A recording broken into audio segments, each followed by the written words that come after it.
அண்மையில் யாழ்ப்பாணத்தில் இடம்பெற்ற நிகழ்வொன்றில் வடமாகாண ஆளுநர் ரெஜினோல்ட் குரே இவ்வாறு கருத்து தெரிவித்தார். சிங்கள ராஜா எல்லோரும் கல்யாணம் கட்டுனது இந்தியாவில் இருந்து கொண்டாந்தது மனைவிதான், மதுராபுரையிலிருந்து கொண்டாந்தது மனைவிதான். எல்லாம் சிங்கள ராஜா கல்யாணம் கட்டுனது. அப்ப சுத்தம் ரத்தம் இருக்கியா? ராஜாவோட ரத்தம் கலந்து இருக்கிறது, ராஜாவோட ரத்தம் கலந்து இருக்கிறது. மற்ற ஆள்களுக்கு என்ன செய்யறது? யாழ்ப்பாணத்துக்கு பிளட் பேங்க் இருக்கிறது. நீங்க சுகம் இல்லாம ஆஸ்பத்திரிக்கு போற நேரத்துக்கு டாக்டர் ஐயா சொல்லுவார் ரத்தம் கொடுக்க வேணும். அந்த நேரத்தில் உங்களுக்கு சொல்ல இயலுமா? நமக்கு சிங்கள ரத்தம் வேண்டாம், நமக்கு இஸ்லாம் ரத்தம் வேண்டாம், தமிழ் ரத்தம் வேண்டாம் சொல்லி இயலுமா? இயலாது. அந்த யாழ்ப்பாணத்தில் பிளட் பேங்க் உள்ளே சிங்கள மக்களோட ரத்தம் இருக்கிறது.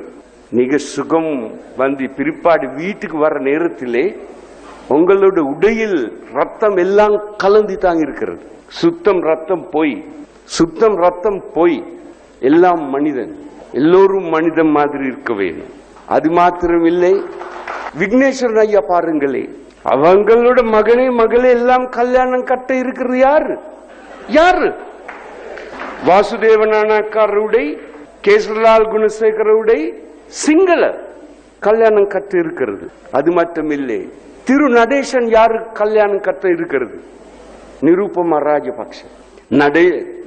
ராஜபக்ஷ பிரதி இருந்தது ஜனாதிபதி அவர்களோட சகோதரி. இப்ப திரு நடேசன் தான் கல்யாணம் கட்டுறது. அப்ப மஹிந்த ராஜபக்ஷ உங்களோட மச்சான் தானே?